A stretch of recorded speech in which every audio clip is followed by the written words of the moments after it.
Hi children, today we are going to learn about the eukaryotic cell cycles. Out of that mitosis, make sure that you are watching the video carefully and taking down notes simultaneously, because this is a section that is asked more in the papers very frequently. We can always study this and not get disappointed at the final exams, and also at the end also I'm going to talk about which are the parts where you can expect these questions. Okay, so watch carefully. First, let's see what a eukaryote and a prokaryote is. When the world originated, the first type of cell that formed is the prokaryotic cell. So a prokaryotic cell doesn't have much membranous organelles. It doesn't have a nucleus that is organized. So this is a prokaryotic cell with some DNA on it in the middle. It doesn't have a nucleus, no organelles other than ribosomes, and a small plasmid over there. That's all. But when it comes to, and also they have capsids and a cell wall and a locomotory structure, flagella. But when it comes to eukaryotes, it's more complex and more advanced. So they need a properly organized cell division, that is mitosis and meiosis. Let me draw a quick diagram of eukaryotes. This is the eukaryotic cell. So who are the eukaryotes? The animals and the plants and fungi. Everything that is coming under the animal kingdom is eukaryotes. We call it the domain eukarya. We have an organized nucleus, DNA, a nucleolus, mitochondria, endoplasmic reticulum, and Golgi bodies, vesicles, lysosomes, 8 ribosomes. If it's a plant cell, it has chloroplasts also. And also importantly, the centrioles. We usually draw the centrioles as this. It's perpendicular to each other. We are going to talk about centrioles in our eukaryotic cell cycle. So what are the two types of cell divisions when it comes to the eukaryotes? One is mitosis and the other is the meiosis. When it comes to mitosis, it happens in animals and plants, both of us. And in animal, it happens in the somatic cells. What are somatic cells? Somatic cells means cells that are other than the gametes. Gametes means the sperms and eggs. So other than that, in the liver cells, heart cells, the neurons, it's all about somatic cells. And in plants, it happens during gamete formation. They are anthrazoids, which means they are sperms, and their eggs, when they are forming, it is using mitosis, cell division. And then meiosis happens in animals, gamete formation, that is the formation of sperm and egg. And in plants, it is used during formation of spores. We are going to focus on mitosis today. And mitosis has three main phases, out of which the first and second both are the major ones. The first is interphase, the other one is the mitosis phase, and the third small phase is cytokinesis. There are three major phases in interphase. G1 phase, how do we call it? Gap 1 phase or first gap phase. S phase is the synthetic phase, and G2 phase is the gap 2 phase. In mitosis phase, in our syllabus we are having 5 phases: prophase, pro-metaphase, metaphase, anaphase, and telophase. And then the cytokinesis, it is about the cells splitting into two. So in mitosis, I have drawn the diagram about the durations. I already talked about the phases, right? The G1 phase, S phase, G2 phase, mitosis phase, and the cytokinesis. So G1 phase is the largest phase of all. It takes longer time because it deals with the synthesis. And then S phase, it's also about synthesis and replication of DNA.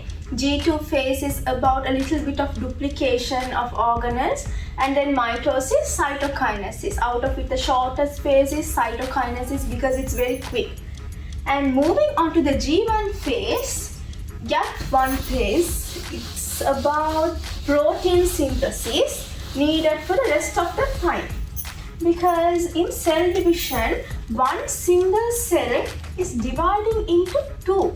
It's splitting into two. It means we have to make sure both of these cells are having enough contents just like the mother cell. So the cell which divides is called as the mother cell, and the cells that are forming as a result are called as the daughter cells. So these two are daughter cells. Importantly, in mitosis, the genetical consistency is maintained. It means if there is 46 chromosome in the mother cell, it's 46 chromosomes in the daughter cells also. So how in 46, how that 46 gets out is due to replication that we will discuss, and it's genetically identical to each other. Genetically identical means the mother cell and daughter cells are genetically identical to each other, and two daughter cells are also genetically identical to each other. So I write here genetically identical to each other. But in meiosis, it's not genetically identical. In meiosis, genetic variation is there. That's how when you get a wound in your skin, so the skin is same like the other skin, right? The complexion is almost same because they are genetically identical. That is mitosis taking place in our body when it comes to wound healing, growth and repair of structures. Now we are going to learn about the interphase. So mitosis phase was divided into three as interphase, synthetic phase and the cytokinesis. So interphase has three phases: the gap 1 phase, synthetic phase and the gap 2 phase. What are the processes taking place during the gap 1 phase? One is protein synthesis for cell organelles. We learned that one cell, that mother cell, is going to duplicate into two daughter cells. So in that sense, it needs more proteins for growth and more cell organelles, right? So G1 phase is about protein synthesis for cell organelles, and proteins that are needed for S phase are also performed in this. You make them here. And in S phase, it's about DNA replication because 46 chromosomes are getting replicated to 92, and then that 92 is going to divide into two as 46. I can draw it here. This is the mother cell's 46 chromosomes. They get replicated. So replication means 46 copying into right another copy, that is 92, and it divides into two as two daughter cells which are genetically identical to each other, 46 and 46. So mitosis is all about genetically identical daughter cells, right? And in G2 phase, that is duplication of centrosomes and duplication of organelles. I revised again. G1 phase is about protein synthesis of cell organelles, that is growth, and proteins needed for S phase. Where in S phase, that is the synthetic phase, DNA is getting replicated, producing another copy, and chromosomes are replicated while histone protein is produced. Histone protein is the protein that is available in the chromosomes. So how a chromosome is made? There are histone protein beads. Around them, the DNA coils around. Now this is what called as a chromosome. When it is,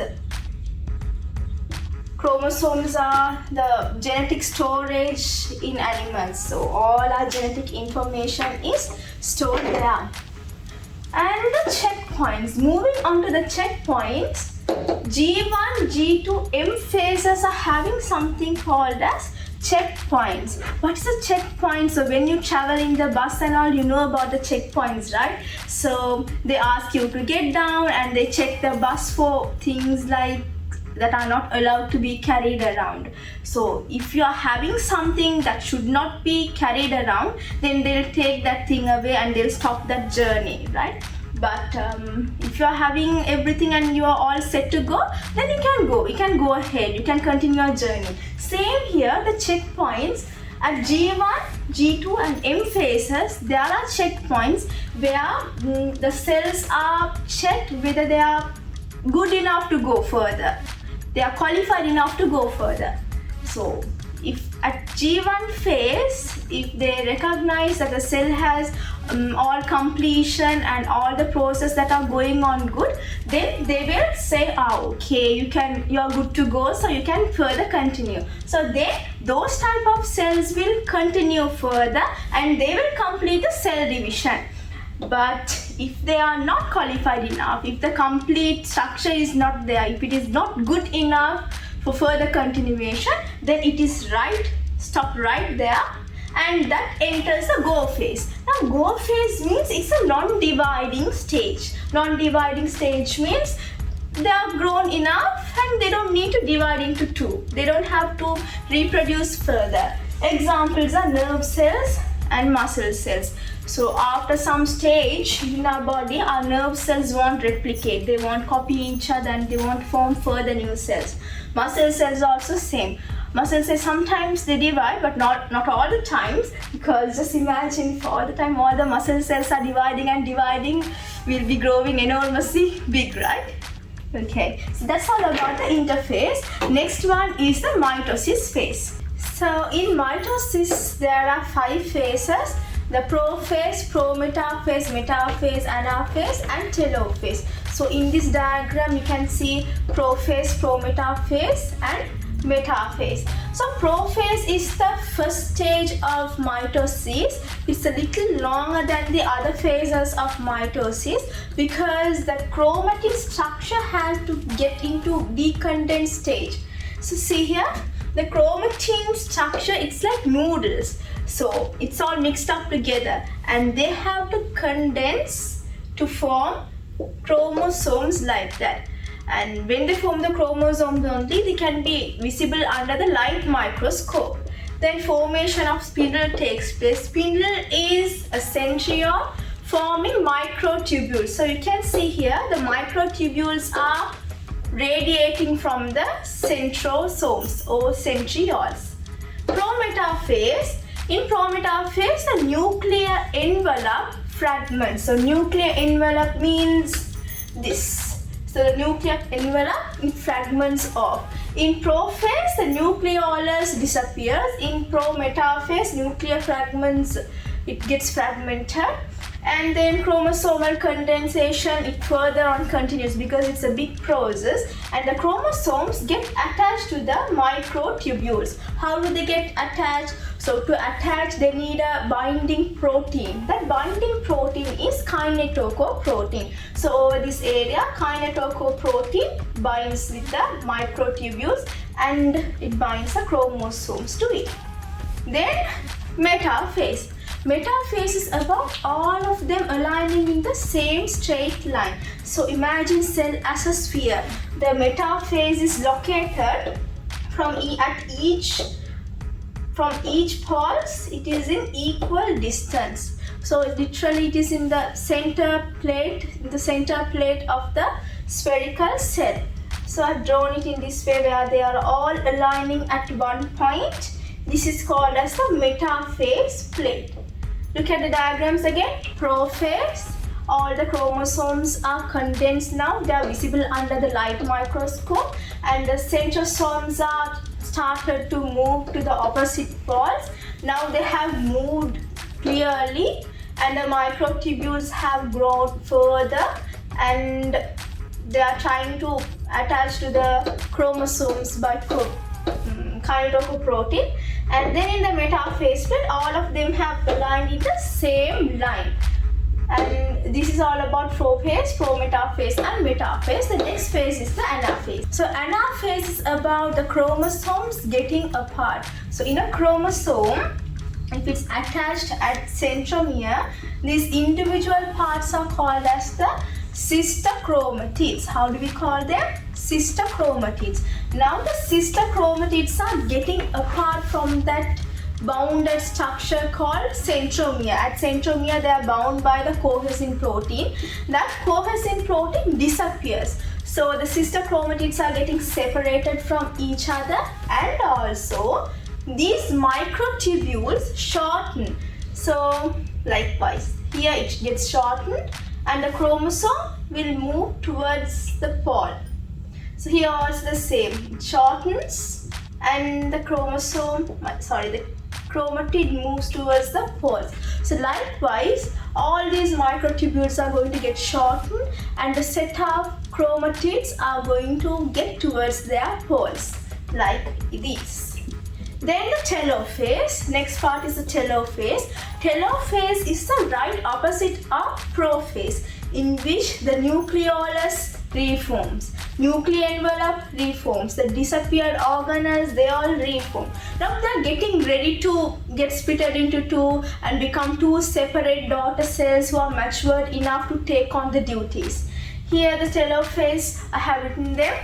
One, nucleolus reform, nuclear envelope reforms, spindle dissembles. Spindle means this spindle, now no use of having it because they have done their job. So they are going to disappear and the centrioles move to two poles. The set of genetically identical chromatids move to each pole. It means here 46 chromosomes, here 46 chromosomes, genetically identical, almost same in the size. Now two sets are formed. Final phase is the cytokinesis. So in cytokinesis, cyto means cells.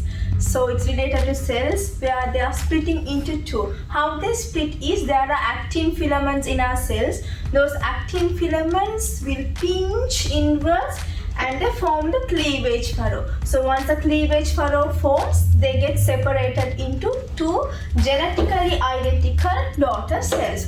So mitosis is all about genetically identical daughter cells. So that's how the muscles are, that's how the tissues in our body are growing, our blood cells are getting reproduced. It's all in this way, and it is some section you can study properly and always go ready to the exam, because it's an important section. Somehow you get a question in the MCQs and structures. In structures, they will give you a certain phase and ask you about what are the processes taking place there, or sometimes they give you a diagram and ask you to identify what kind of a cell cycle it is, what is the phase being shown there, and then continue the question from there. Or else there are some past papers in which you can find these questions of essay type questions. So when it comes to essay type questions, you don't have to worry about anything. Whatever I say, just write them down. So in the board I have written so many points, right? Include all those points and also include diagrams. Including diagrams is a plus point for you. So get prepared for exams that way. Mitosis and meiosis are some of the cell cycles you can always study and confirm for the exams. I'm not saying always in the essay type it will be there, but somehow in the MCQ or structure it will be there. Okay, so that's all about the cell cycle mitosis.